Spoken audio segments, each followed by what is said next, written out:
We have reached a magic number of 30. Can everyone still hear me? Yep. Right, okay, for a moment I just thought we'd lost everything here. Okay, I would like to start the meeting if we can. It's now 2 minutes past 8. Welcome everyone to this session, the fourth in a series presented by the Conservation Commission of the Australian Speleological Federation.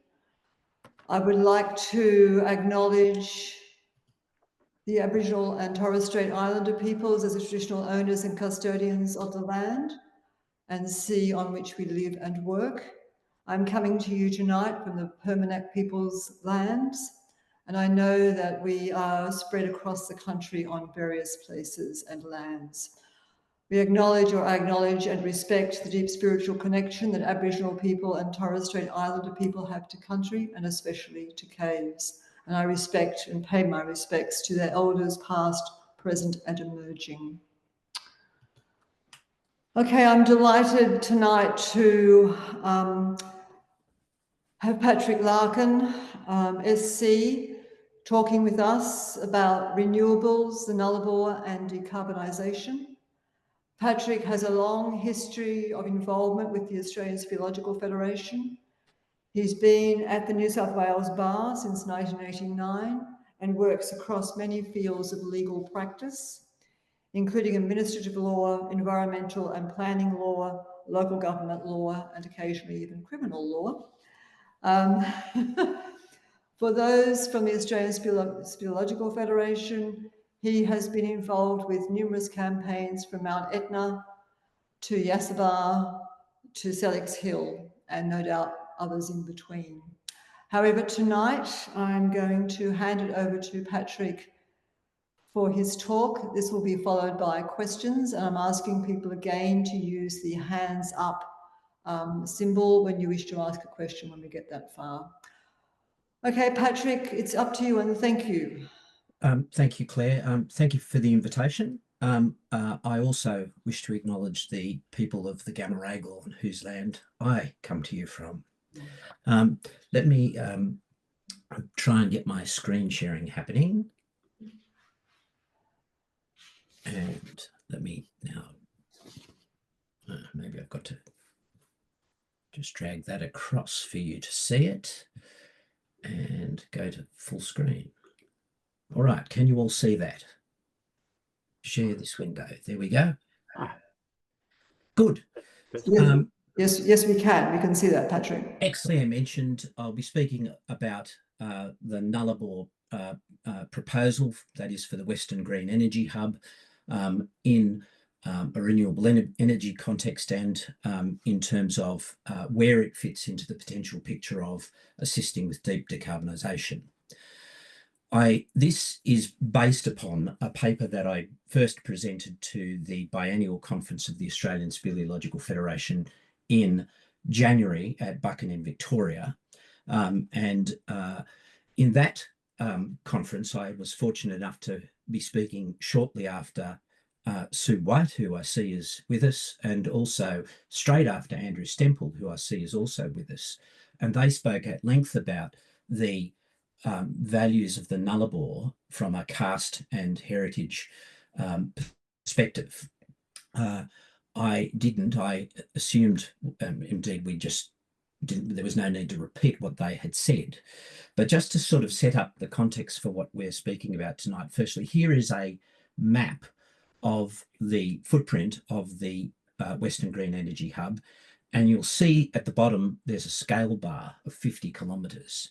This is an enormous thing. It covers the great bulk of the Nullarbor.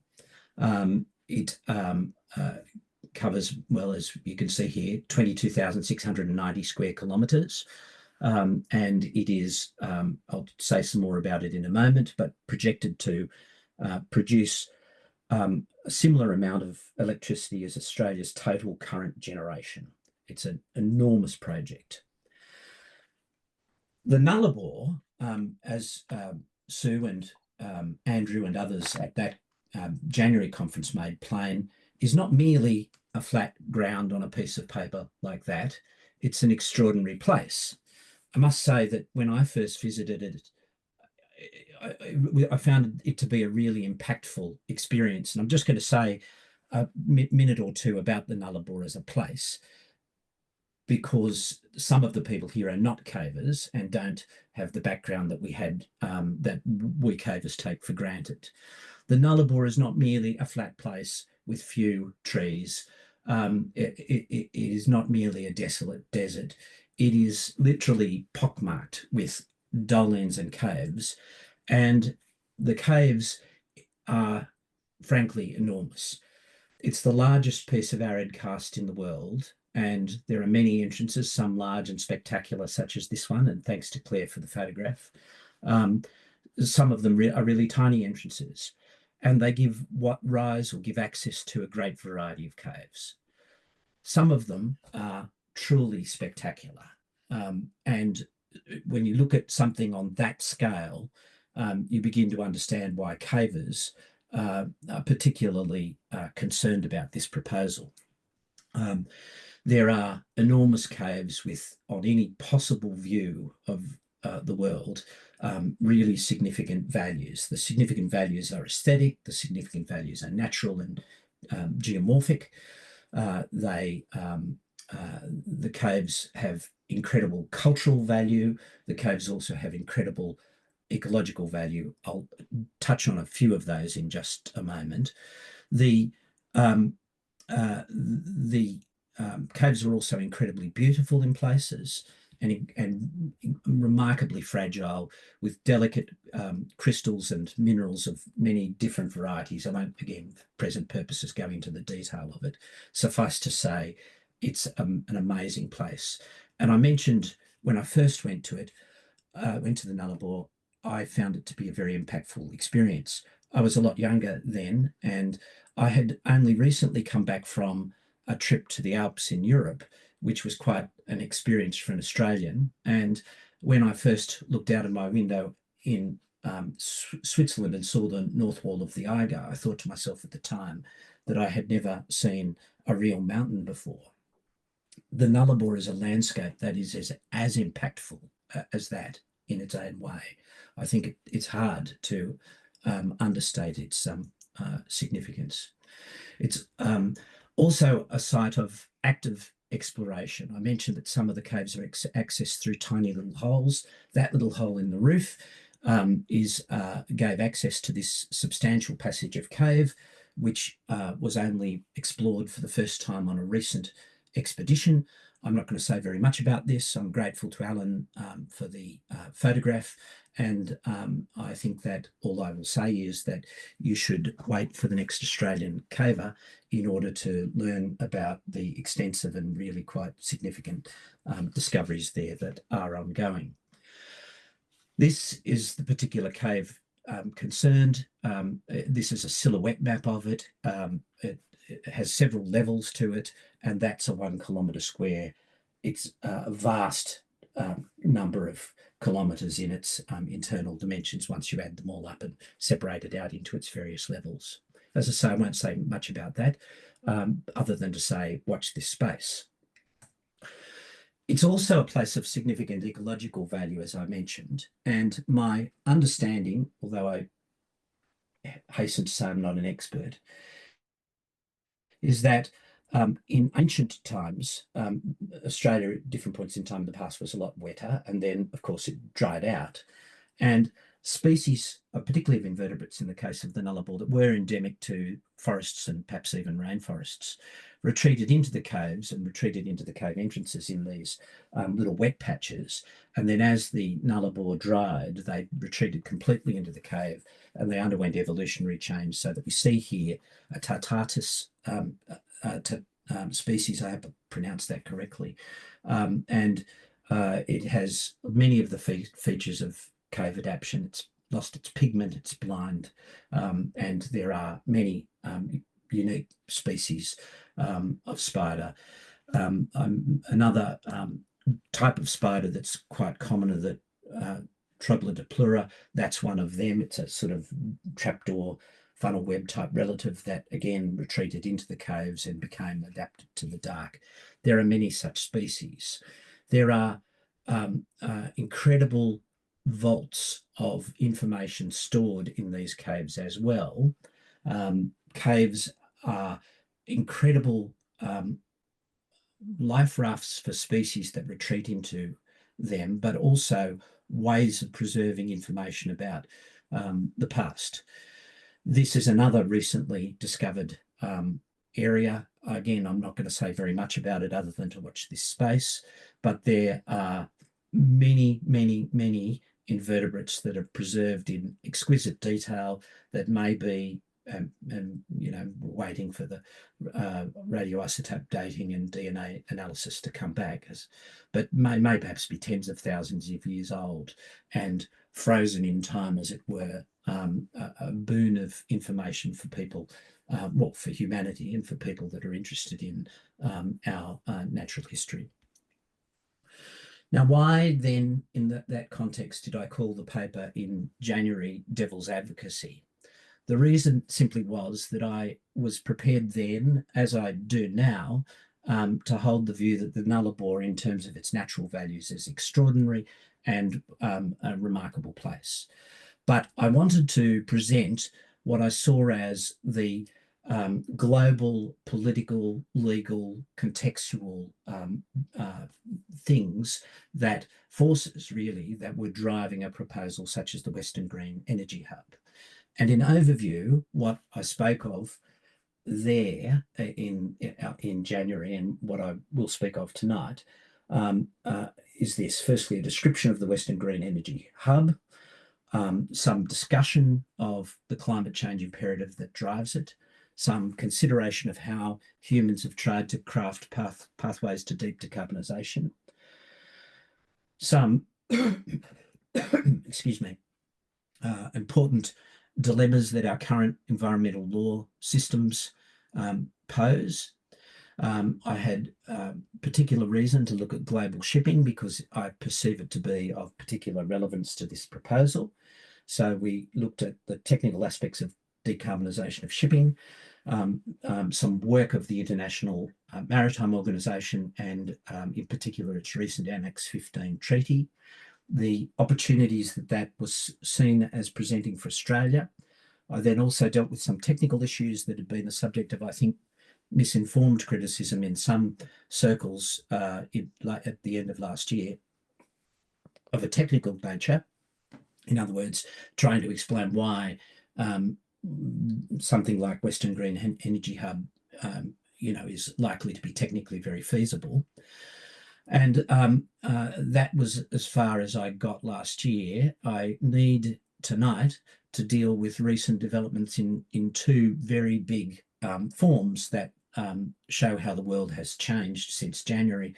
The first is the impact of the Trump administration, and the second is the marked increase in global instability caused by American policy, but also things such as the Ukraine war.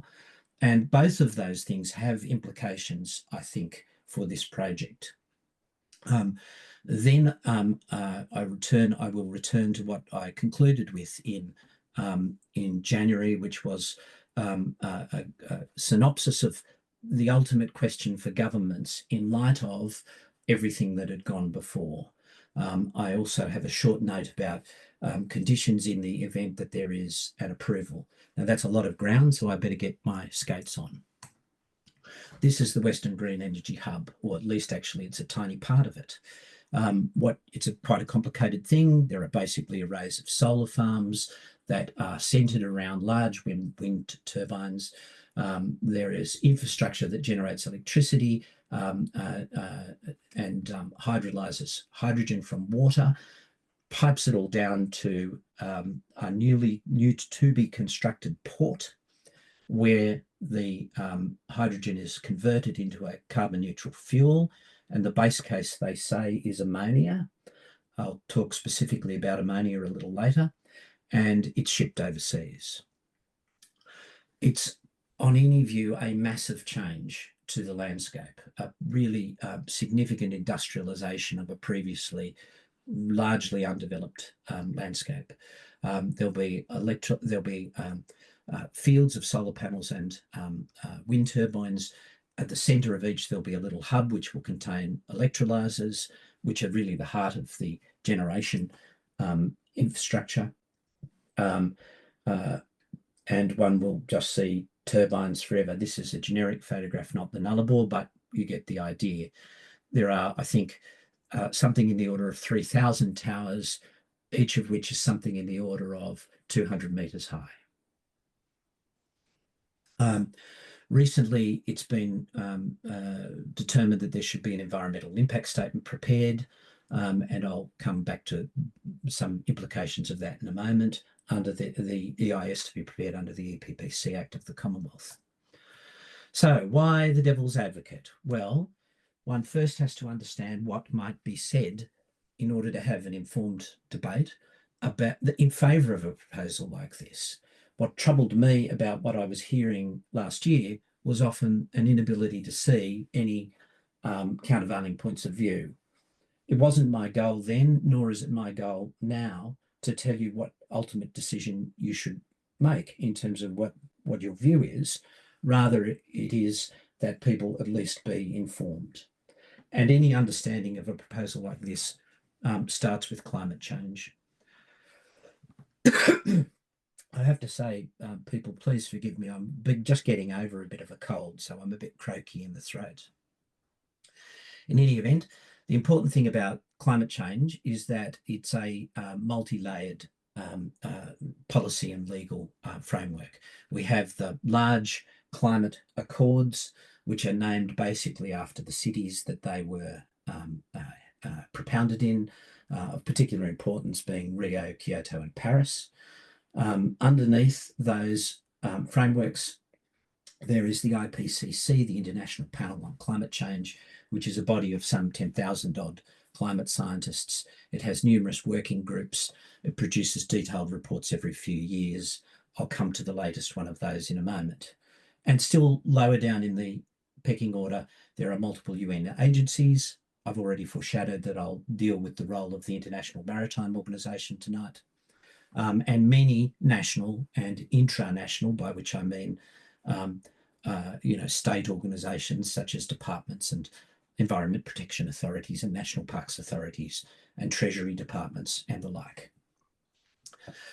The latest work of the IPCC is found in the 2023 synthesis report. It's actually a very readable document. It's only about 80 or 90 pages long, although it has many very detailed, hundreds and hundreds and hundreds of pages long technical studies to support it. I felt it was important, and I feel it is important, to point out just how significant the threat posed by climate change is, and also how confident scientists are of the link between human activity and climate change. The IPCC writes its reports everywhere it does. It makes predictions with high confidence or with good confidence, or with specifies the levels of uncertainty.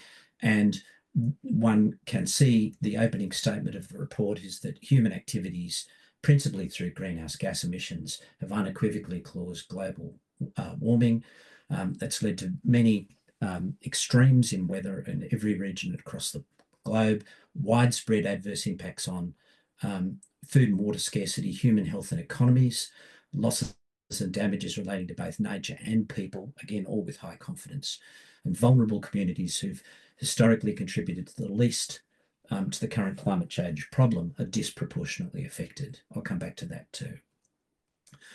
The IPCC produces, this is a summary of some modelling that you find if you dig down into the specialist papers. So on the right is the net take home of the modelling, and you can see that sometimes in climate change denying circles, there are suggestions that solar and volcanic activities drive things, or that just internal variability of the climate's responsible. The bits highlighted in green, and they have zero effect on climate within the margin of error. There are some human-induced drivers which, at least from a climate perspective, improve the climate, but they're mostly things like aerosols and pollution, which they might be good at reflecting sunlight and thereby not increasing temperature. A lot of them are toxic and have other effects. Pollution normally does, and it's hard to say that they're a benefit. And if you take the modelled impact of well-mixed greenhouse gases and other human drivers, you get exactly what is predicted. So the observed warming corresponds well within the margin of error, in fact, really precisely, as far as one can tell, with the total human, the human influence corresponds precisely with the observed warming. It's also important to understand what a change this is to the world's climate. On the left is a graph, and if you look at that graph, you might not think very much of it until you put it on a different scale. When you put it on a different scale, you begin to see that we're talking about something that has radically changed in relatively recent time. You can see the 1950 level in the dotted line, and for millennia, atmospheric carbon dioxide had never been above that line, and then something changed. It's important to ask the question, in order to produce any of the models that are produced, how long does CO2 last for when it gets in the atmosphere? And the answer is, although it's a complicated question, a very, very long time. So I draw your attention to that. This, I should say, is an interview with a professor of geochemistry at MIT. And what it said is that the first 10% leaves the atmosphere very quickly, but that's not much of it. The second part goes on a scale of centuries to millennia, but that only gets 80% of it, and the rest has a long tail. So if you imagined a one-off release of CO2 or greenhouse gases into, or CO2, I should say, into the atmosphere, you would find a very rapid rise, a sustained peak, and then a very long tail over much more than millennia. And that produces a very great consequence for climate change, because it means that the CO2 that we emitted last week, in 1960, all of that CO2, we have not yet experienced the full range of either impacts or warming that it will cause. And the CO2 that we put into the atmosphere now, similarly, will produce effects over centuries to millennia, which means that any solution to climate change becomes very difficult. It's been described in lots of the literature as a diabolical problem, and we'll talk about some of that a little later. The observed effects are widespread. It's important to note that it's not merely warming on average. It also increases extremes. The mechanisms by which it does that are very well understood. What, after all, is heat? Heat is energy. When you put more energy into the atmosphere, it sloshes around all over the place in very unpredictable and surprising ways. You can produce colder areas, for example, by disrupting the polar circulation around Antarctica, and the cold air can get out, or again up in the high Arctic. And that will warm the high Arctic and Antarctica, but it will cool the surrounding lands or waters. But you can also produce much greater heat waves. You can produce longer and hotter droughts and heavy precipitation. Of course, more extreme tropical cyclones and the like. This leads to a wide range of impacts, such as climate change-driven fires. This is a photograph taken in January of this year of the suburbs of Los Angeles, where the fire that came in their winter from the mountains was nonetheless still hot and dry enough to initiate house-to-house transmission of fire. Now, Los Angeles is a pretty well-engineered city, very well defended by comparison to many cities around the world, but we all know what damage was done. And this was very much a climate change event, linked to a whiplash caused by this increased energy in the atmosphere. The basic mechanism is that when the atmosphere is warmer, it can hold more water in the right weather conditions. Because it can hold more water, it can rain more. That promotes vegetation growth. And when it dries out, you get hotter and drier periods of time with a whole lot of extensive vegetation growth that will provide the fuel for fires. It's the same event precisely that we saw in Australia in 2019, 2020. It was a very widespread event. There have been several of these around the world, but this was a particularly nasty one in Australia, which led to many, many terrible impacts on landforms in eastern Australia, and the loss of many things dear to many people, this being a photograph of the former Covers cottage at Nullarbor. Now, I mentioned that that these events, that climate change produces lots of extremes. I preface that in January by recalling an occasion when I went to an environmental law conference and heard one of CSIRO's leading climate scientists pose a question to the audience.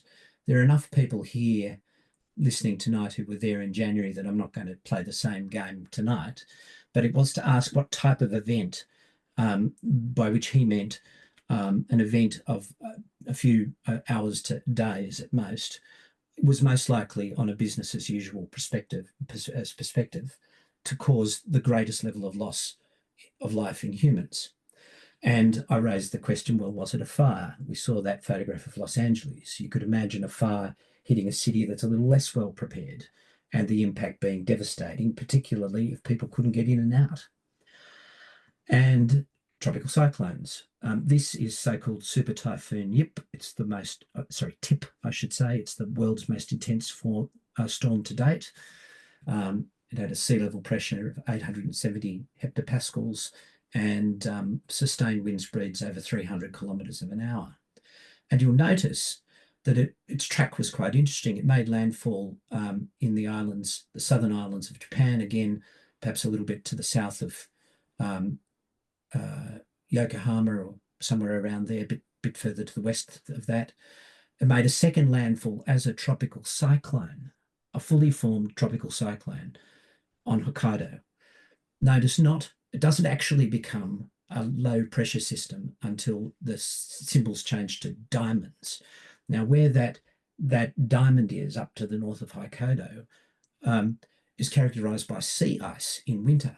Hokkaido itself, right where that tropical cyclone made landfall, is covered in snow, and people go there to ski, and yet it was affected by a fully formed tropical cyclone. That's an example of an extreme event. And it's not the only type of extreme event. This is a flood in Pakistan during the monsoon, which took place in 2024. And it was an extreme event. If you look at the bottom left-hand corner, you can see the percentage precipitation of the normal monsoon. So we all know that monsoons are pretty extreme events, but parts of Afghanistan and Pakistan were receiving over 600% by comparison to a normal monsoon. And the result was extensive flooding, many hundreds of people dead, many thousand, perhaps small thousands of numbers of people dead, many, many millions of people displaced, of course, and that's without even beginning to get into broader environmental costs. Death toll exceeds 1,700. But it isn't the type of event that was most likely to cause the type of event that the CSIRO scientists had in mind. What he had in mind was a particular type of heat wave. You see, humans, like many animals, have particular thresholds that they can't sustain themselves beyond. And for us, one of them is the temperature inside our bloodstream, inside our body. If the temperature of the atmosphere rises and the humidity of the atmosphere rises to an extent that we're unable to sweat, it means that we're unable to cool ourselves and we will die quickly. That's what the red uncompensable zone in that graph shows. Below the threshold, you can sweat and cool yourself. above the threshold, you will die quickly. There is a narrow range in between. It's an example of a tipping point, albeit a tipping point for human bodies. And this isn't just some academic problem, it's happened. This was an event that happened in India and Pakistan in 2022. And the red and black figures are all into either the uncompensable or that middle zone where very many people died. And many people died. It's not quite known how many. Several tens of thousands of people died in that one event over a short period of time. Now, someone wrote a science fiction book about that type of event. It's a terrifying first chapter. But that world is here already. And given what I said about the retention time of carbon in the atmosphere and the fact that we haven't yet experienced all of the impacts that it will cause, one can readily imagine another extreme event, a more extreme event, given that the atmosphere is definitely projected to be warmer, occurring in a place like India or Pakistan and producing very grave consequences. This is something that's been the subject of modelling by the IPCC. Again, there are specialist papers that underscore it. And what it goes to show is that in the broad, every degree matters, every increment of warming matters. The warmer you get, the worse it gets in terms of risk. There are some I should say there are very, very many effects on extinctions of species other than humans, and there are also significant risks to human life, which you can see at the bottom of that page, that graphic. And you can even see that in the type of world that we are on track for now, well, subject to what I'm about to say, that those type of events are affecting places like Far North Queensland and the Northern Territory, among many other places in the world. There are some beneficial, quote unquote, effects in the sense that you can see that the fisheries in the high Arctic become more productive, but of course that gain is more than offset by the impacts in the tropics and the mid-latitudes. And of course that's without thinking about broader impacts caused by feedback loops and by the loss of the ice cover that I'll speak to very shortly. Right now, in fact, the IPCC has done a lot of work on irreversible changes and tipping points, and basically it's a very grim read. The probability of crossing thresholds, you can see in the middle of that first, or at the end of that first chapter, increases with further warming, high confidence. So then, what I then sought to do was to try to give an overview on, given that rather bleak picture, how it is that the world had tried to move from that pathway that we are on to a pathway that at least mitigates some of those risks. And one of the sources that was just useful in terms of overview has been Ezra Klein's work. He is a well-known New York Times journalist, but he has a particular interest in climate change and decarbonisation. And he conducted an interview with a climate expert at Princeton, in which the expert suggested what all climate goals are designed to meet. So that is stop digging the hole deeper and work backwards from the desired end state. And because we've got impacts baked into the system for a long way to come, if you pardon my pun, the only way that we can avoid that is by a pathway that goes to deep and more or less complete decarbonisation. I'm going to have to rattle along. What the discussion talked about, they talked about carbon-free carriers such as hydrogen, which we'll talk about a bit later. And I'm just going to skip through. I'll give you the detailed references at the end of the presentation if you're interested in all of this.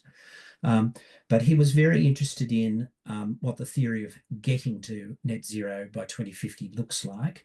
And broadly what it is you electrify everything that you possibly can. So for example, he says the journalist says at the foot of the page that it took 140 days to build today's US power grid, and we have to build that much new clean electricity again and build it again twice over in just 30 years. And Professor Jenkins says, yeah, that's exactly right. That seems really hard. Yeah, that seems really hard. It is really hard. It's a massive transformation of energy. And that produces a lot of consequences. Again, I'll have to skip ahead. The most cost-effective of the net zero productions, scenarios, spans an area equal to Illinois, Indiana, Ohio, Kentucky, Tennessee put together, and the solar farms on the side of Connecticut, Rhode Island, and Massachusetts. To which the journalist responds, "Holy crap!"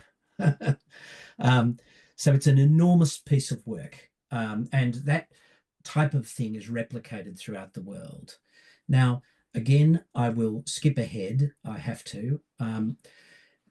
What's shocking is that we human societies generally have been broadly doing a lot, not enough, but a lot. And there's a vast amount of work that has been done about the types of technologies that can be used in order to achieve these ends. I'll come back to that. And there's deep discussion of those. Again, I can talk to those if you would like, but I'll skip over them for the moment in the interest of time. What we have found, though, is that our system of environmental laws really in the Western world was influenced profoundly by something called NEPA, the National Environmental Policy Act of the United States. And it was a system which permitted people to make submissions and required studies to be done in order to consider the impact of actions before they were undertaken. And it was revolutionary at the time. It has a lot of revolutionary features about it. And it is a system that has been, in the broad stroke, adopted throughout the Western world. Certainly many, all, I should say, of the Australian jurisdictions have something that is vaguely similar. Underscoring some of these systems are things such as the precautionary principle and the other principles of ecologically sustainable development, which were first formulated at the Rio conference, which was the first one of those conferences that I mentioned. And the problem that we have is that there's an implicit, if you don't think about it carefully, bias to the precautionary principle, because it holds that if you are, I mean, I won't go into the different formulations of it, but broadly, that if you are uncertain as to whether there is a risk of irreversible harm, scientific risk of irreversible harm, that you should not proceed in light of that uncertainty. You should go and do more work. And that doesn't work so well for things such as the climate system, because there isn't truly a status quo. For the reasons that I've mentioned, business as usual is a decision, a positive decision, to put more carbon into the atmosphere. And it's a positive course of conduct that will have impacts. And this paper speaks at length. It's an old paper, but it's quite useful. It talks about all the risk of tipping points in nonlinear systems and instability. Again, I really have to scootle along. They're very, very hard to predict, hard to model, and we don't have good confidence about when you might reach them. And the author here proposes a reformulation of the precautionary principle that's more appropriate to a climate context, which focuses on a proposed course of action. So where a proposed course of action in the management of a complex system may lead to unfavourable surprises, such as threats to environmental health, the burden of proof should be on the proponents of the course to demonstrate reasonable grounds for a belief that it won't be harmful. And it gets this reformulation gets over the bias of assuming that there's a status quo when there isn't one. because really you have two courses of conduct to choose from. One is business as usual, and one is a course of conduct where we develop alternate methods to reduce the amount of greenhouse gases that are going into the atmosphere.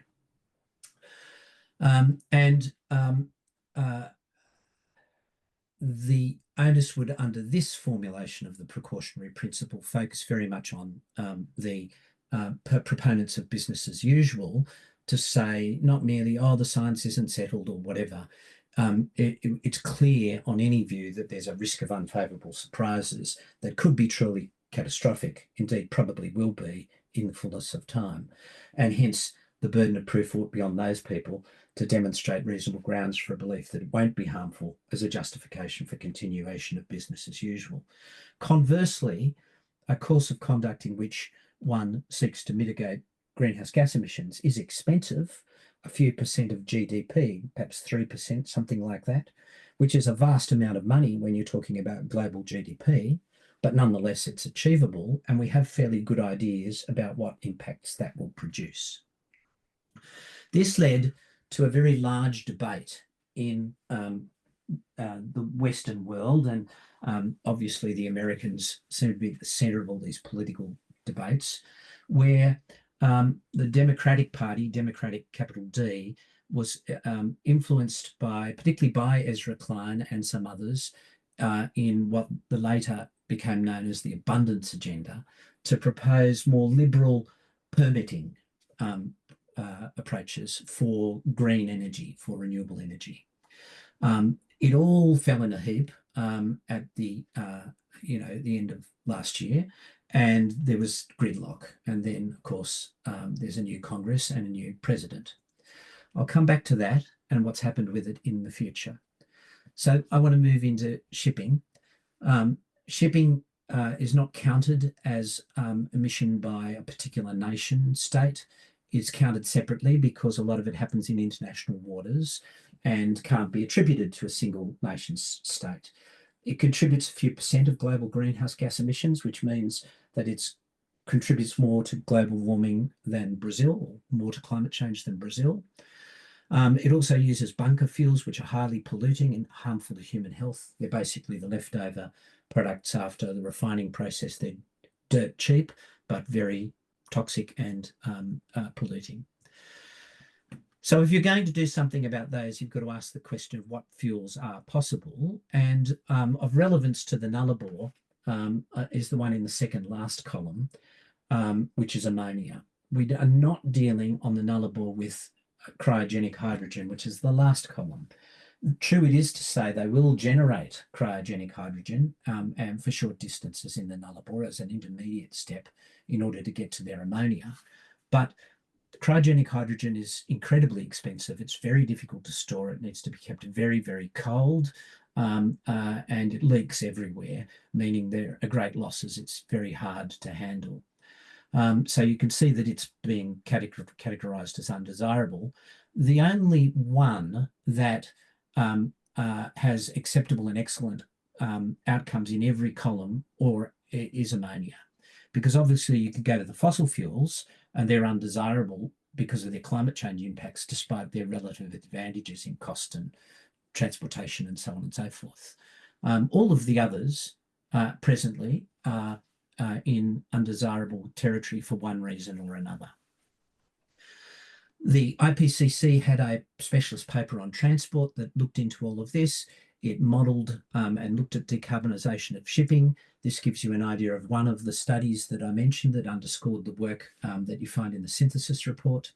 It talked about different options. It proposed different pathways for decarbonisation.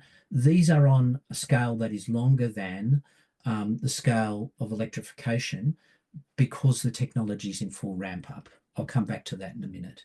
The different pathways that were considered were designed ultimately to produce this effect that we stop digging the hole deeper and stabilise the climate. I should say that everybody agrees that 1.5 degrees C above pre-industrial levels will not be reached. That was the Kyoto target. It can't be reached. It's more likely, we could get to 2 if we didn't have the Trump administration, it's much more likely that it's going to be 2.5. And, you know, who knows what else might happen in the world. But obviously 2.5 degrees or 2 degrees above pre-industrial levels is a lot better than 3 or 3.5 or 4, where the risks to species extinction, climate, poor communities, and you know, really significant global impacts are far, far greater. As the professor said to Ezra Klein, every degree, every increment really counts. There have been several studies about options to decarbonise shipping. They've been overseen by the IMO and its Hydrogen Council. There are detailed proposals about decarbonisation of shipping, and there have been some surprising supporters of it.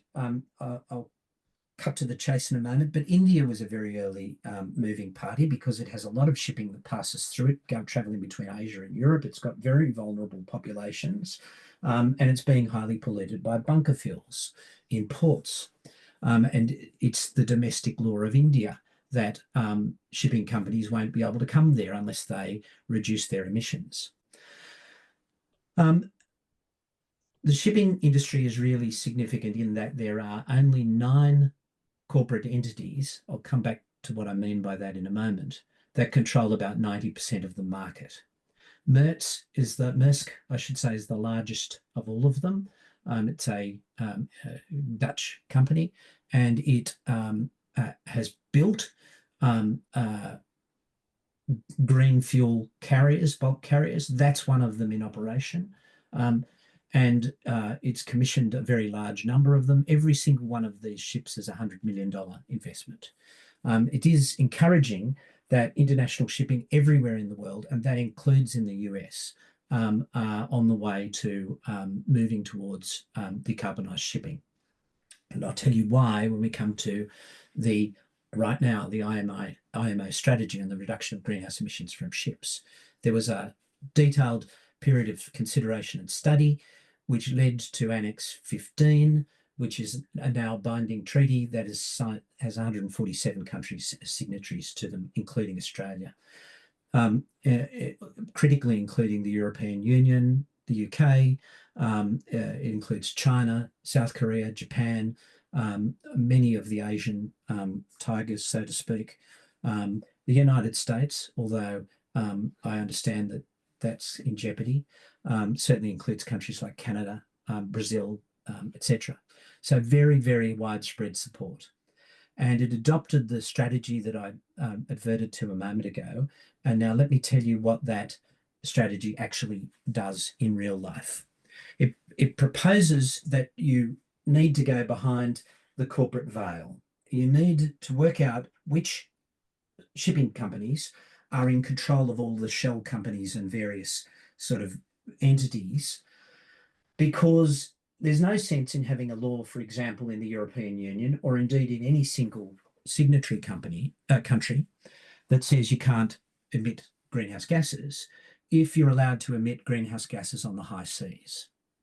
So the way that the annex and the treaty works is that it obliges member states to enact domestic laws that require that shippers show which entities within the shipping industry globally they are related to, and in order to dock in a port of a signatory company, they have to satisfy the signatory country or the IMO that the percentage of total emissions, whether in international waters or in domestic waters, on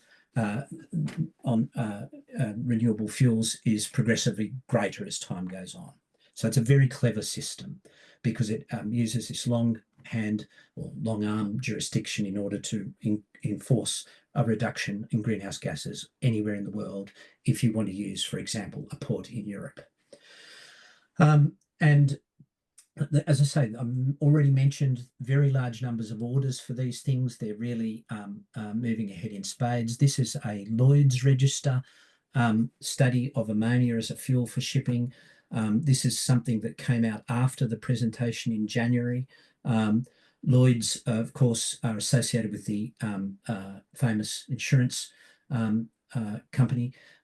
It's the largest insurer of shipping in the world. And in order to get your ships insured, something that's really important for international trade, you need to be able to get insurance from people like Lloyd's.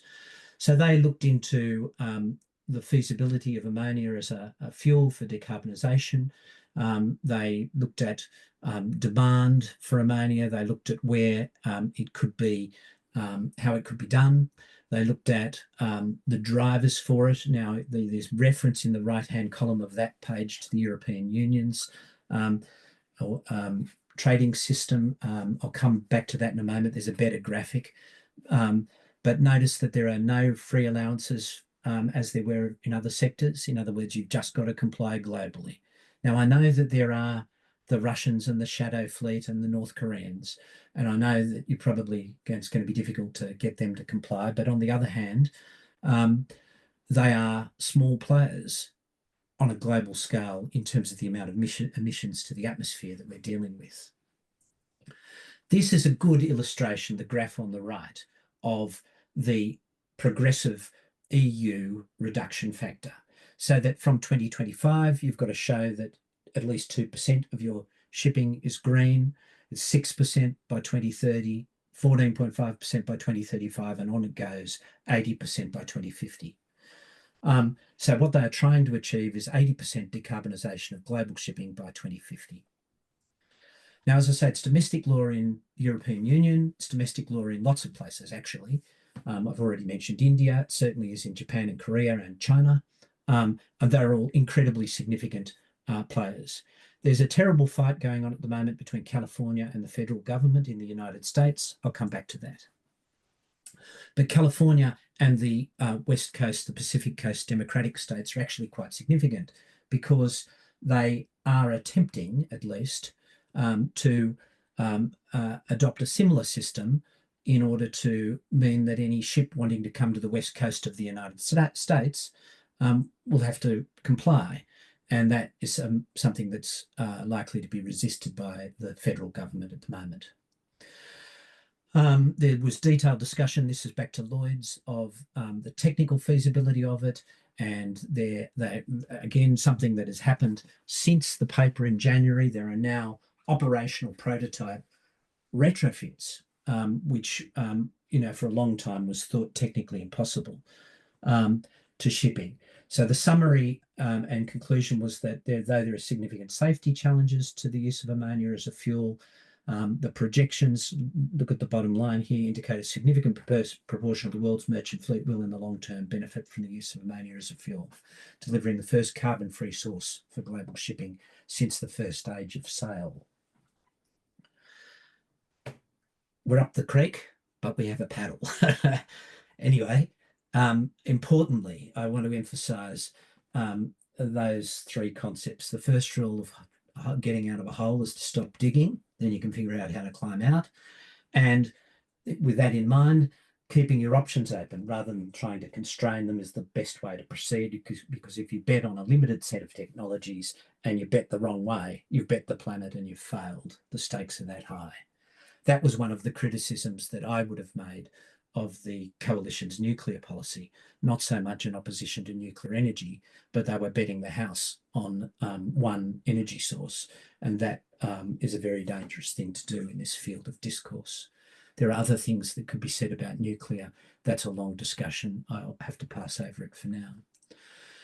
It isn't all gloom. There's my little bat-shaped orchid. I thought I'd throw that in. Lots of places have seriously begun funding hydrogen in order to make things like ammonia, Australia being one of them. There's been a lot of work by people like Ross Garnaut and Rod Sims on the potentiality that we might actually both contribute a vast amount more to the world's emissions reductions than we generate, and also become very, very wealthy in the process.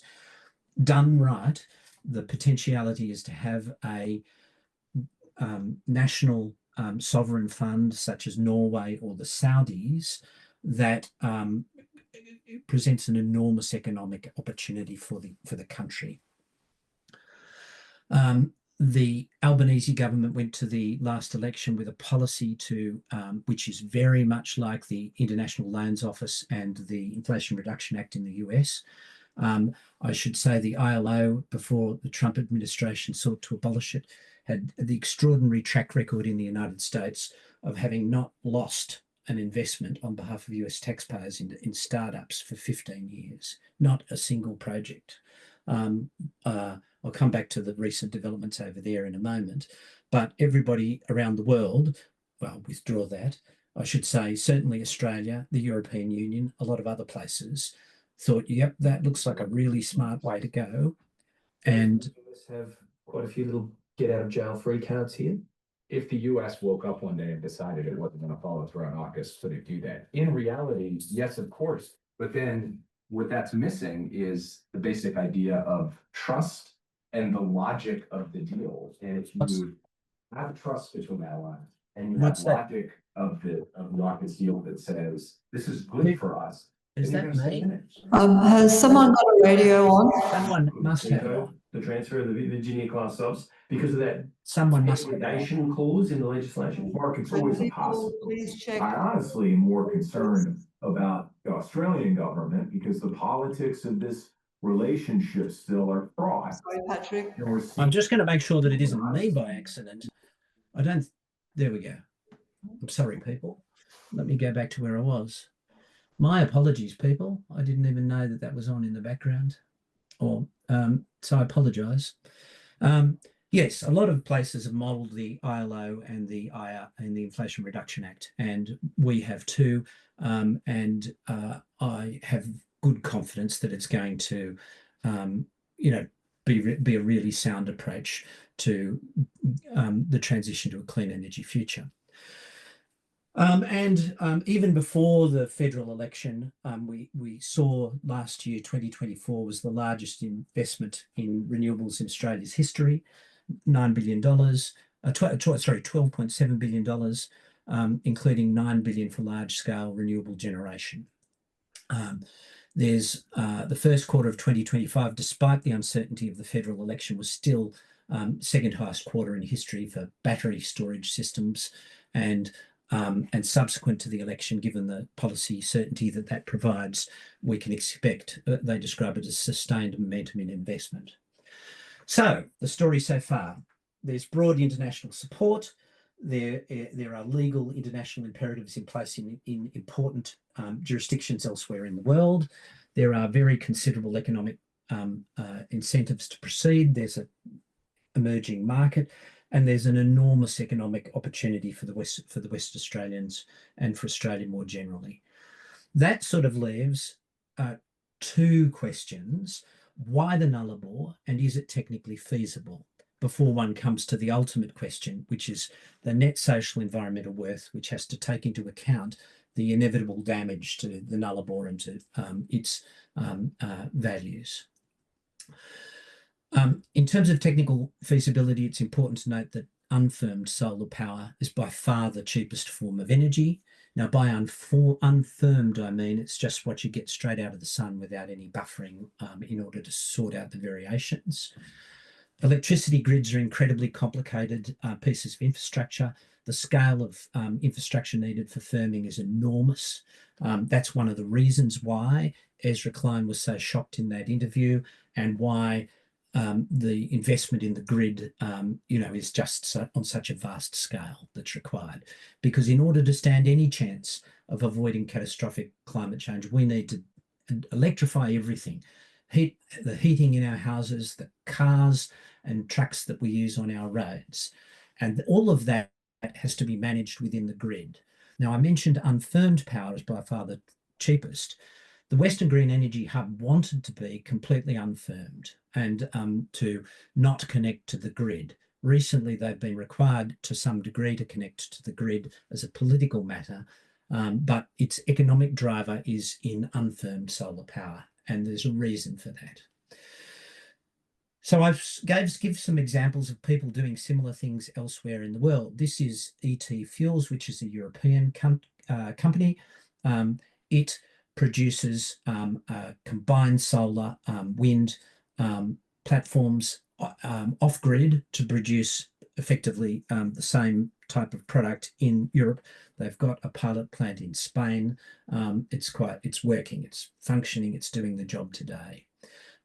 They produce their 1,000-ton green e-methanol plant. Now, methanol obviously has carbon in it, but what matters a lot is the source of the carbon.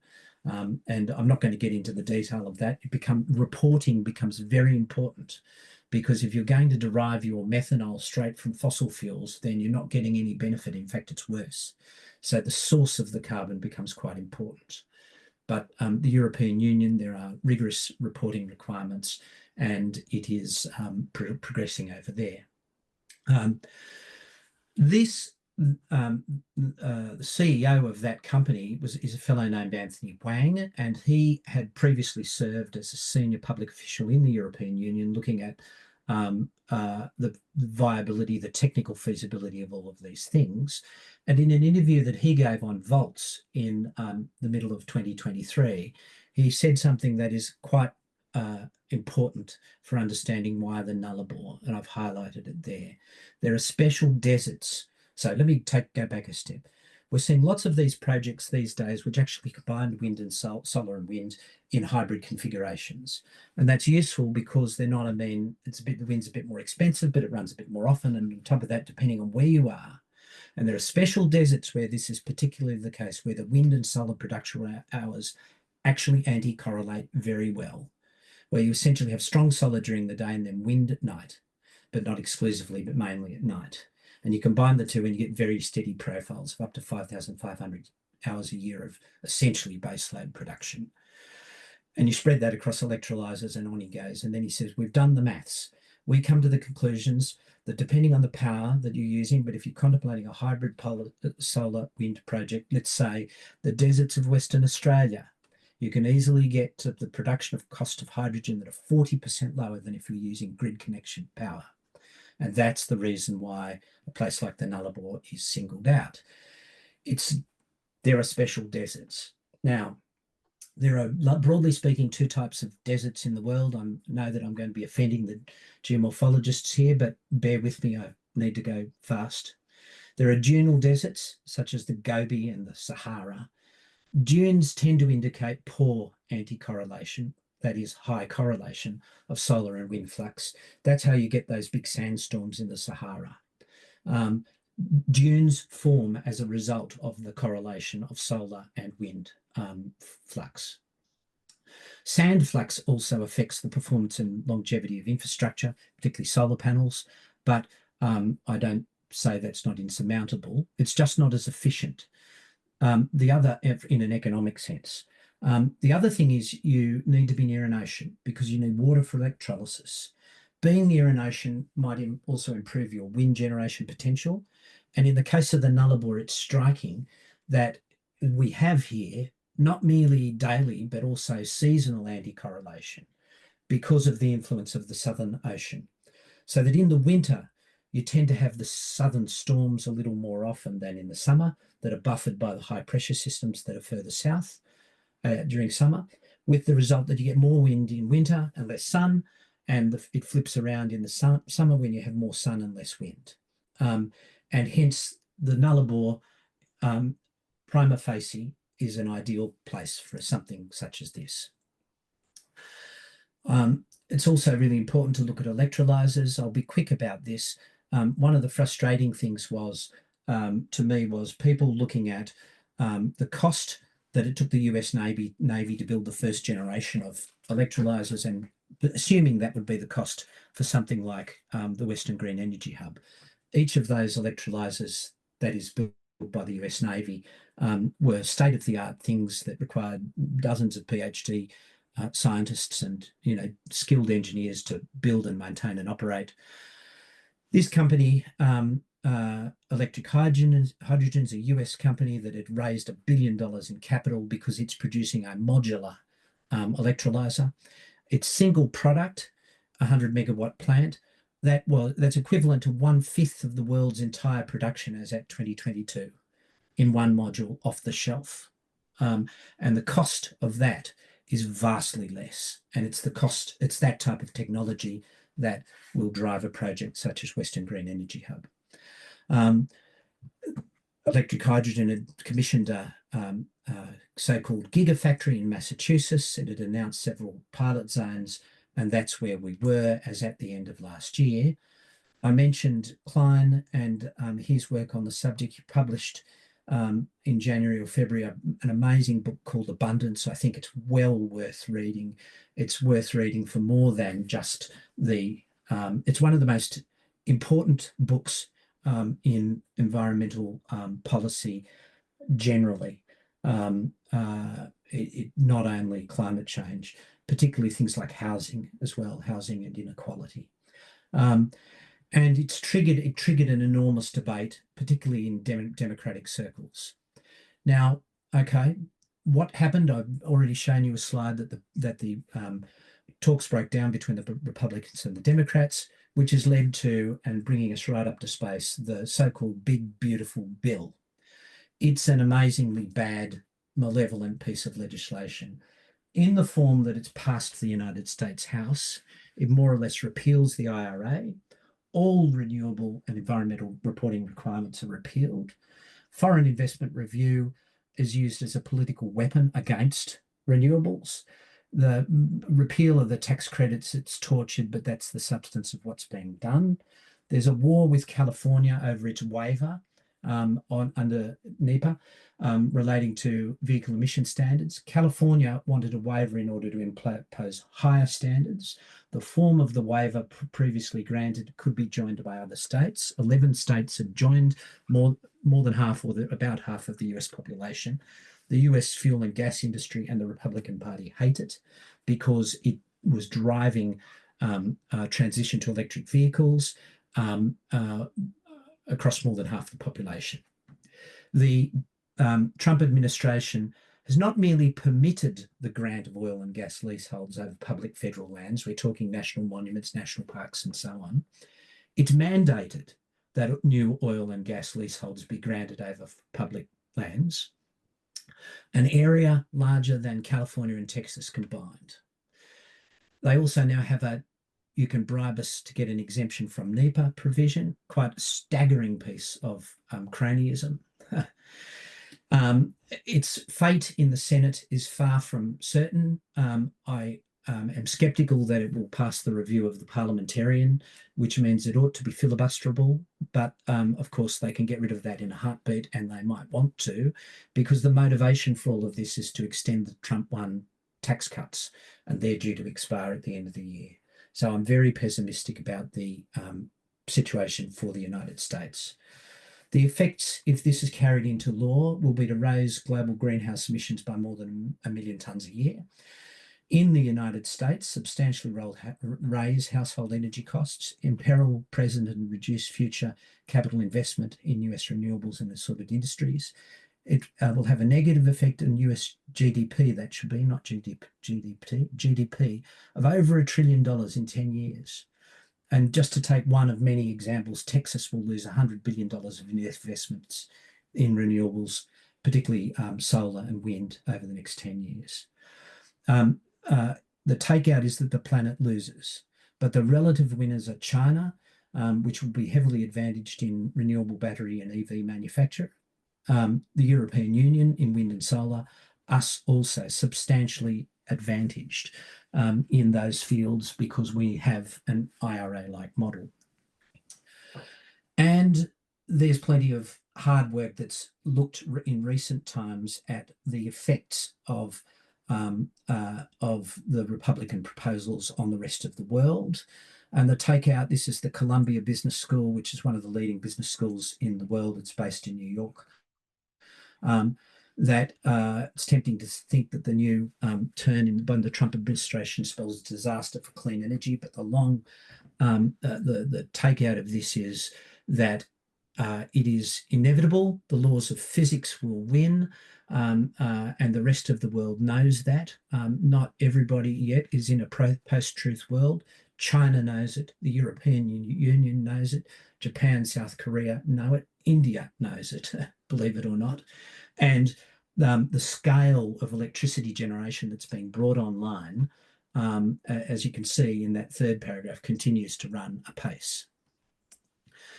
The effect on Australia specifically is to transfer a lot of investment into Australia, into places such as potentially things like the Western Green Energy Hub.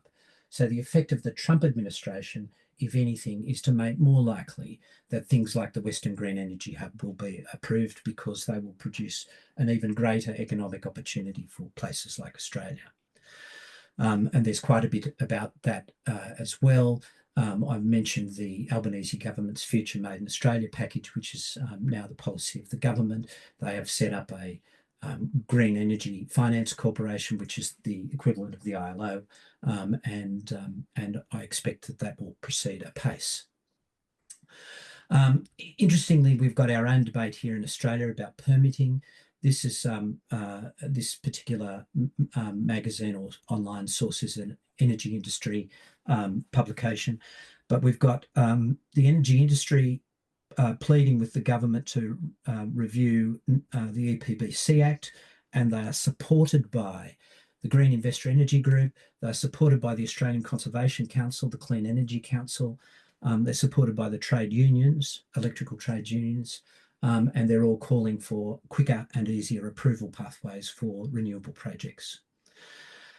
The other big change is global instability, and the takeout is less, it's a more indirect effect on things like the Western Green Energy Hub. What the war in Ukraine has done is to show that by far the best and most robust form of electricity generation is wind and solar. You see, broadly speaking, I mean, I know it's a terrible thing and lots of people are dying. It's the most gruesome war.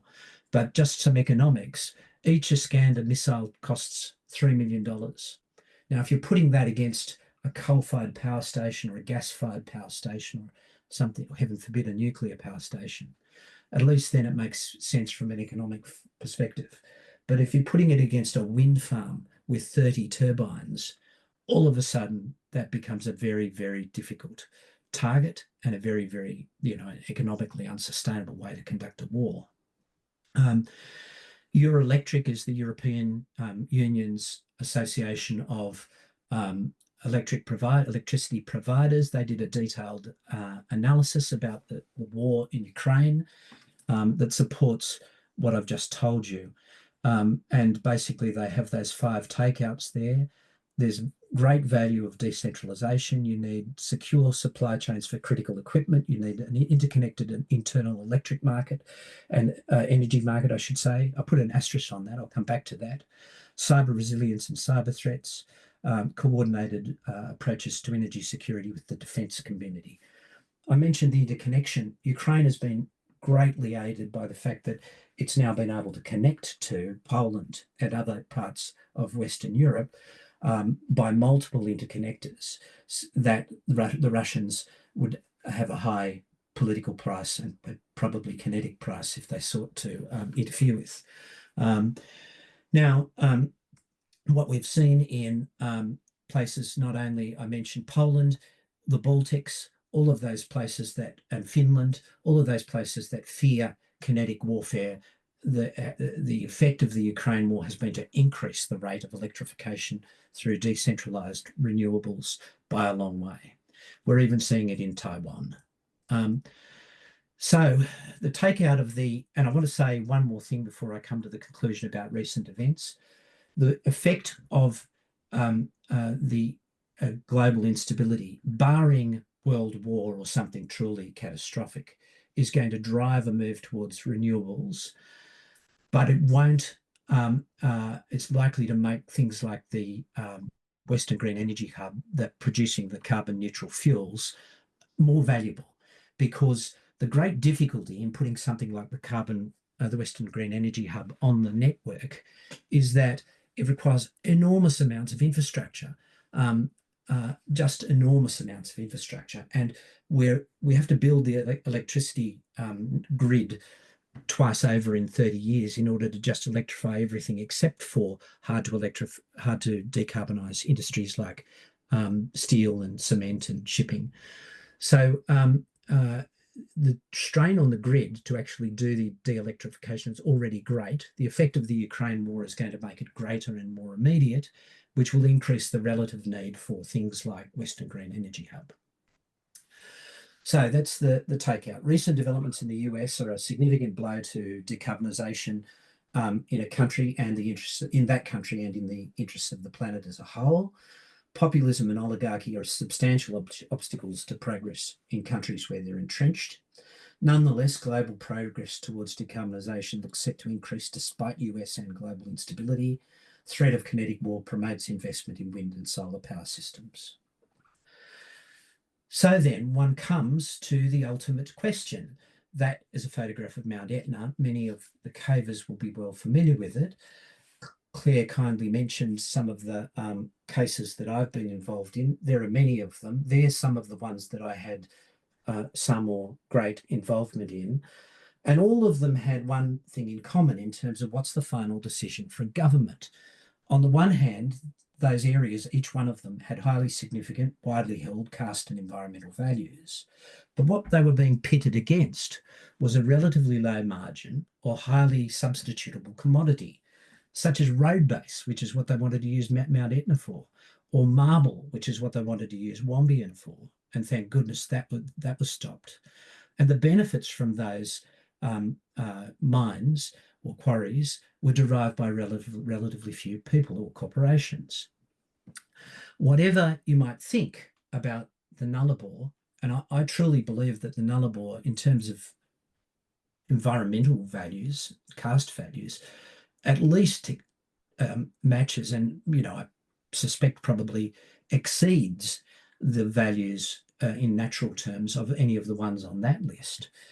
But even if I accept that, the equation that governments face here is a fundamentally different one.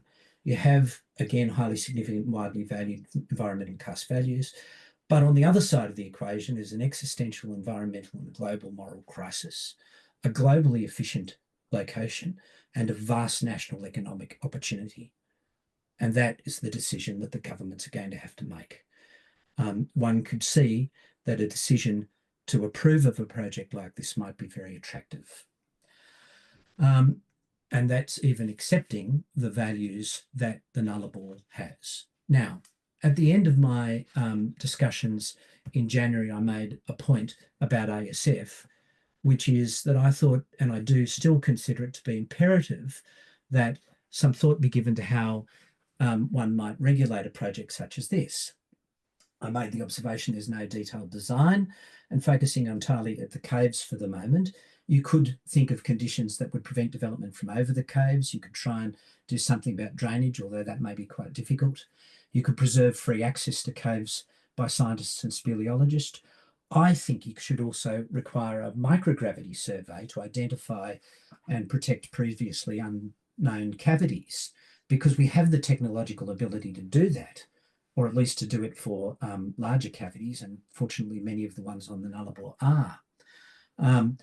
And there's no reason why, for a project that is worth all the hundreds of billions of dollars that this is, there shouldn't be some sort of thought given to that, so that you get the advantage that some of this infrastructure is not stuck over the top of some of these caves. Obviously, there's a great tension between outright opposition to a proposal like this and arguing for conditions of this sort. But I think it's important for everyone to understand that in terms of opponents to the proposal, their best opportunity to influence things such as these types of matters is now, because as a general rule, and certainly it is the case in Western Australia, a planning approval runs with the land and binds the owner of the land, even if it's unsold. And so things such as access to scientists and speleologists to continue the work that's being done over there, and things such as requiring that they not build over the top of the caves or any inferred caves, are things that could be got now by conditions. But once that opportunity is gone and the developer has something akin to a property right, there'll never be, or at least there's a high risk that there won't be, another opportunity to get such a set of conditions.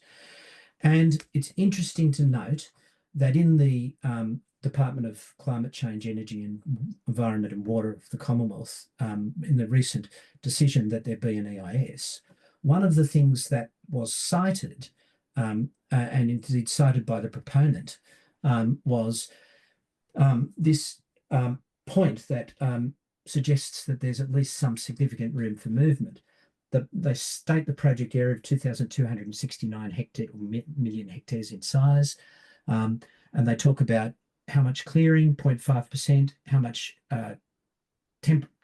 permanent, temporary, 0.7, total partial, 3.4, disturbance, 4.6% of the project area. In other words, there's a very large bit that they say, I'm not saying that these statistics are accurate, I'm just saying they claim that there is a very large area that isn't at least directly impacted by the infrastructure of the proposal. And they are suggesting that in the bottom paragraph of this, that's in the middle paragraph of that page and at the bottom of that page, that will lead to a flexibility to adjust infrastructure locations to avoid impacts. Now, my own view is that whether or not one seeks to oppose the proposal as a matter of principle, and goodness knows there are plenty of reasons to do that, I think it is just so important that this not be left to unenforceable weasel words or promises by a proponent, that it be the subject of conditions which will be binding and secure the position for the future should there be an approval. Because make no mistake, I think there is a real prospect that this might be approved. I'm not going to say it's certain. I could be wrong. Goodness knows, China might invade Taiwan tomorrow. Who knows? We might not be shipping anything to anywhere because there might be a global naval war. But putting aside things like that, I think it's highly possible that all the forces line up towards an approval, and once the opportunity to get enforceable conditions has passed, as a general rule, it doesn't come a second time. And that, regardless of whether you oppose it outright or not, is something to bear in mind. There you go. I've covered a lot of ground. Okay, thank you very much, Patrick, for covering such a vast amount of ground. I'm going to call for questions. I'm also mindful of the time. Yes, sorry, Claire. Tim Hodge has had his hand up for quite some time. Tim, would you like to ask your question? Sure. It's really probably more of an observation. You've used the term zero carbon, I think it was. A number of times you've talked about ammonia and net zero in the same sentence. And as somebody who's worked in this field probably for the last 15, 20 years, that's one of the greatest sleight of hands that I've seen ever done, because the issue with ammonia is not the transport of it, other than the safety concerns or the environmental concerns. It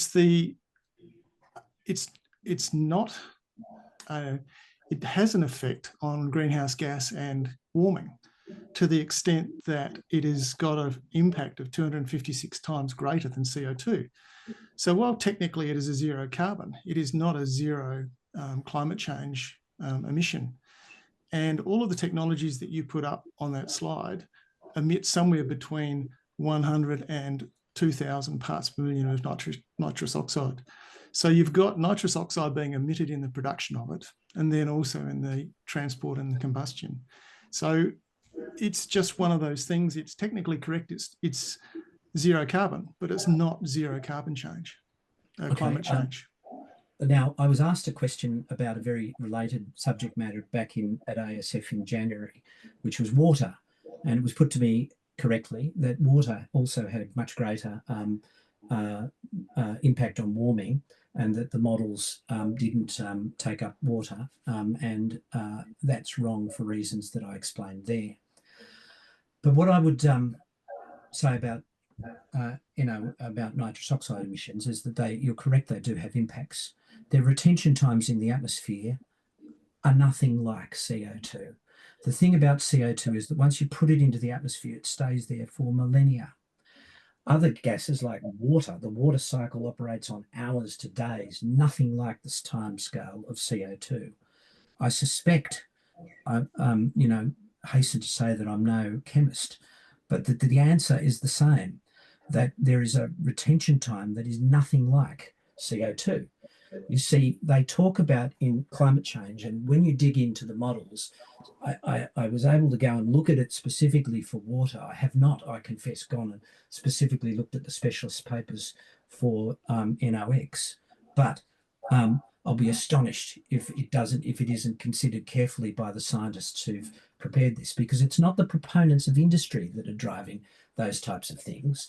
It's proper climate scientists at places like, but by no means limited to, CSIRO. In the modelling, they identify, in climate science, they talk about forcing. What's forcing is, what is the again, in layman's terms, the thing that is driving the change? What's the forcing or leading thing? What's the trailing thing? So the way that it works for water is that you put CO2 into the atmosphere, it raises the temperature of the atmosphere, and then the water there's able to be more water in the atmosphere, which then produces an effect on heating. And the other problem, as I say, is just simply retention time. The retention time of, if you integrate it over time, and we have to do an integration that goes over hundreds to thousands of years, the impact caused by CO2 is so much greater because of its very long retention times. Now, hasten to say, I have not had notice of this question, and I have not gone and checked the specialist papers in relation to NOx, but I'll be astonished if that's not been looked at carefully, and I suspect, without knowing, that that's the answer to the dilemma. Okay, thank you. Just a very quick one there. I was involved with IMO in terms of developing the paper on ammonia use as a shipping fuel. Yes. And the amount of work that was done on NOx was insignificant. By IMO. Yep. Okay. Sil, you have your hand up, and then Grant. Yep. Mine is. Hi, Patrick. Just great presentation. Just wanted to ask, at the end of your presentation, you showed those conditions as examples that we should be putting forward, or we could put forward. Who exactly do we put those conditions to? Well, you've really got two decision makers at the moment. You've got Western Australia's EPA, and you've got the Commonwealth Government's Department of whatever the long title to it is that deals with EPBC Act applications. They keep changing the names of these departments every few years, so forgive me. And the answer is to both of those. Okay, thank you. Grant? Oh, Claire, can you hear me okay? Yes, we can. Oh, that's good. Patrick, thanks for a very, very detailed and full discussion of a lot of issues there, and I really appreciated that. I'd just like to follow up a bit on what Tim just said about the nitrous oxide there. I relate, and I know I'm not an expert on this stuff, but I relate our you're a lot closer to it than I am. Sorry? You're a lot closer to it than I am. All right, well, you can reserve your judgment on it if you like anyway, but I relate society's acceptance of ammonia as a fuel and hydrogen as a fuel as about where fossil fuels were about 100 years ago. We've had a hell of a lot of development of refining the way we handle petrol and various things now, but we are still back at the beginning with some of these. I appreciate that technology is moving at a fair pace, but the Western Green Energy Hub was suggesting that if there didn't turn out to be a market for ammonia, well, the world would need ammonia as a shipping fuel to replace bunkering oil. It would be a very useful thing to have as a fertilizer, because people use ammonia-based fertilizers all over the place. Now, when you slop a bit of ammonia on the ground, all the little microbes get going, the bacteria starts eating it, and they release nitrous oxide amongst other things as well, and they've still got a problem. So the trouble is that nitrous oxide that Tim was referring to, and I think it's 270 times more more active than carbon dioxide as a greenhouse gas, but it's also stable for a good 100 years. So it doesn't matter whether it's 1,000 years. If we're not careful, we won't last 100 years anyway. So that's what we've got to be a bit careful. So I just say that we need to have a very open mind on nitrous oxide. There is a lot of research just going on on it at the moment, and I don't think that that's finished by any means. I think in 10 years' time we'll see a lot more research on. I'd hate to see half the Nullarbor trashed and then suddenly decide that's not really a good idea. Well, look, the only sensible thing for me to say is I have not looked at firstly, it's the specialist papers to the IPCC, I think, rather than the IMO that you go and look at. I may be wrong, but I haven't checked. So the only sensible... You had one... Yeah, sorry. The only sensible thing for me to say about NOx is that that's something I would need a question I would need to take on board. Well, but I do want to say something But I do want to say something about your last point, which is whether it matters. You see, one of the things that I drew your attention to the idea that globally speaking, we have to take a lot of bets on a lot of emergent technologies if we're to stand a chance of solving this problem. And I don't think in the context of the emergency that we're dealing with, say a good answer might be the values of the Nullarbor are such that under no circumstances should it be developed. That may be a good answer. But I don't think it is a good answer to say the technology is not mature or we don't know whether it'll work, because what you're then doing is betting against a particular technology. And the history of this area is that unless we take lots of bets, well, in the past we did take lots of bets on things, and some of them have hit absolute home runs. So, you know, solar power by now is way and above the cheapest form of energy. It was not that long ago. It's certainly, 15 years ago. It cost, I think the reduction over the 10 years from the, be careful about the statistics. The reduction up front in the 10 years after the GFC in the cost of electricity generated by solar power, it went down 90% because the technology was in full ramp up.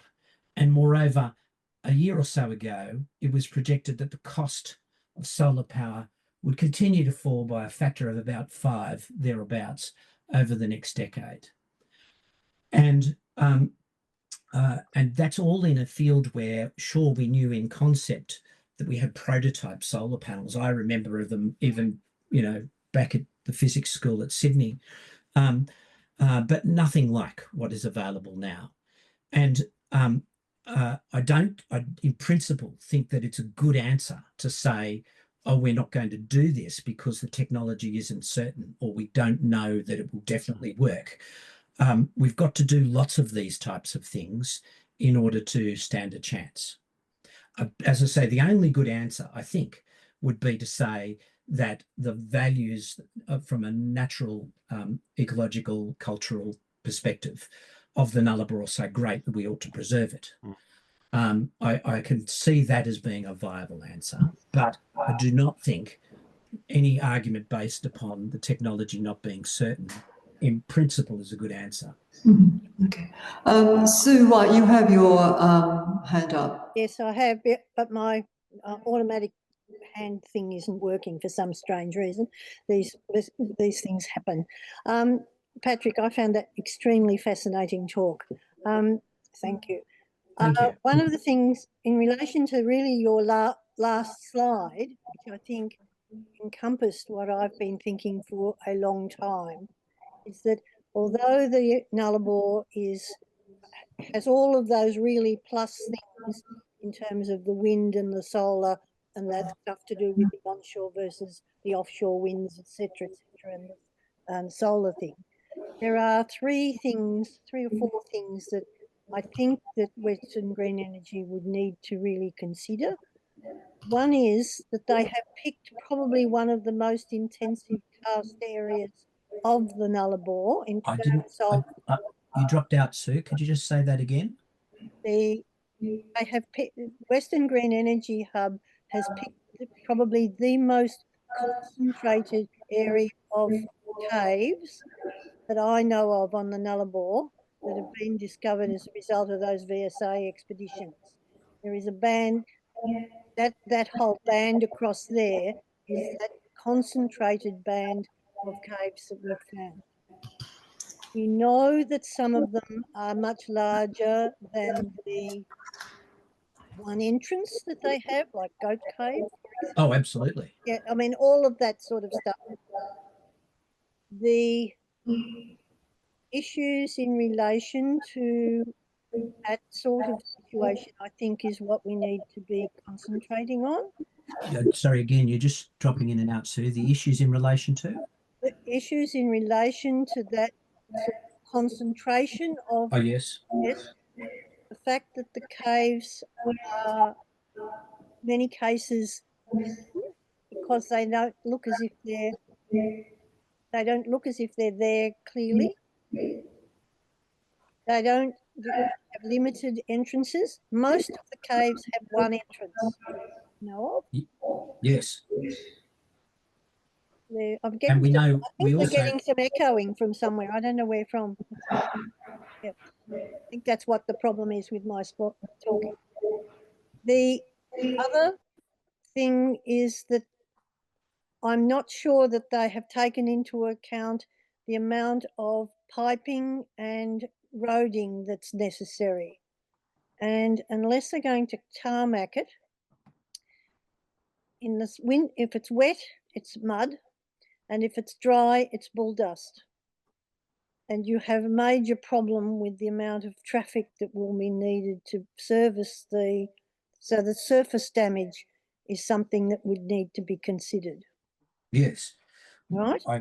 I think what I'm saying is I think there are some specific limitations to their construction of what of where they put it. And I think that we should be using your nice 4 or 5 nice little comments that rather than opposing the thing outright. I think that there are limitations in opposing such things outright. By all means, we use the values of the Nullarbor. They're valuable. But I also think that the issues of the construction and maintenance of the entire project has big questionable ideas, because I'm not sure it'll work. Yeah, and I would say, so firstly, I entirely agree with you about the, geometry of the caves. That's really beyond dispute. They're vast. They often have tiny entrances. Sometimes, I mean, we've got every reason to suspect that there are plenty of cavities that are likely to be significant for a host of reasons that don't have entrances. Or at least don't have entrances that have been found yet. So, I mean, I entirely agree with that. I wonder whether the location, this question of why on the Nullarbor, and I mean, you could build one of the things I recall you asking me about in January was, whether there are other alternate locations. And I mean, you could build something like this elsewhere. There's no question.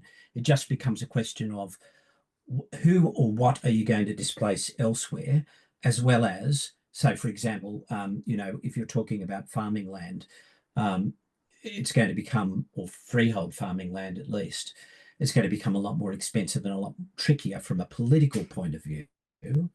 And in terms of cost, this is, as I say, I perceive it to be an attempt to really grab a corner of a market that a very large number of people think is going to form a significant part of the immediate future. And they're the things you're opposed to. I should also say that since January, there have been 2 other significant developments in this space. There's a hydrogen hub that's been identified and propounded in Far North Queensland, and I proposed that in January, before it was actually announced, that the proposal to build the solar farm and wind farm that we're going to, send electricity to Singapore was, that wasn't the real motivation for it. The real motivation for it would be to manufacture steel in the Pilbara or near the Pilbara, and that has since been confirmed. And indeed, there was a significant announcement by the government shortly after its election of some funding for that. Now, that obviously is another example of a location where you could have such a project, although that electricity is going to be used, they seem to hope to manufacture steel. We have 2 more questions, and I'm going to call the end of questions after these 2 questions, given the time. Steve, you've had your hand up, and then Nick. Are you on mute, Steve? Steve, you are on mute. Yes, there we go. Okay, thanks, Patrick. The drivers for green energy projects like this means that implementation is inevitable at some point in time, whether it's the next decade or sort of like several decades into the future. It's inevitable, I think. And mitigation, as you've pointed out, Patrick, is of the impacts is very sensible. One of the things that's not been part of the discussion this evening is the Aboriginal cultural perspective. This is important, I think, and indeed because the place is really rich in culture. I was just wondering what your sense is of the strength of engagement of the Aboriginal community in this project. I would want to be a bit cautious about that, because my understanding of the position is quite second-hand. But broadly speaking, my understanding is, perhaps in common with some other things in, to do, or proposals affecting Indigenous lands, that there are different views within the Indigenous community, and that there are some people who positively support the proposal and some people who positively think it's extremely damaging to their traditions and customs and to the country. But I would only say that I agree wholeheartedly that there is undoubtedly very significant cultural significance in the Nullarbor, having regard to Indigenous culture, that is. And I think that's undoubtedly true. You just look at places like Cunalda Cove and no doubt others. So I agree with the premise for your question. I'm uncertain about how uniform there is an opinion in the Indigenous communities, but I would defer to others who are closer to it, because I've not been closely involved in it. Okay, thank you. Nick? Okay, can you hear me? Yes. Look, our flank margin band of caves and blowholes occurs right across the middle of the mostly unalienated land. They're flank margin caves. They never had entrances to the surface until there was down cutting. There must be many more there. How would the geophysics to find safe places work, or not? Well, look, again, I'm not a geophysicist, but I recall that I was involved in a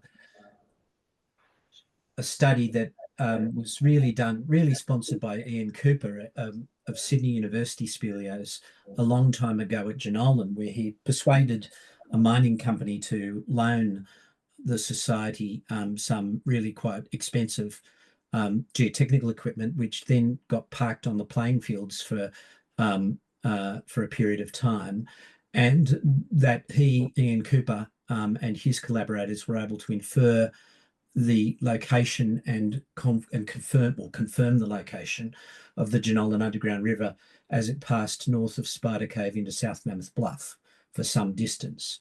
And so I know that in concept it can be done, and I suspect that the cavities that you're dealing with at Jenolan Caves are smaller than the cavities, or at least many of them, that you would be dealing with on the Nullarbor. That's not to be dismissive of Jenolan, as we all know, or as all the cavers know, it has tremendous value in its own right.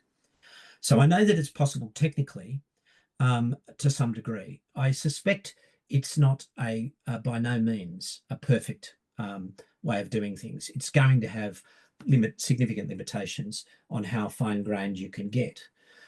But my point is simply that it can be done to some extent.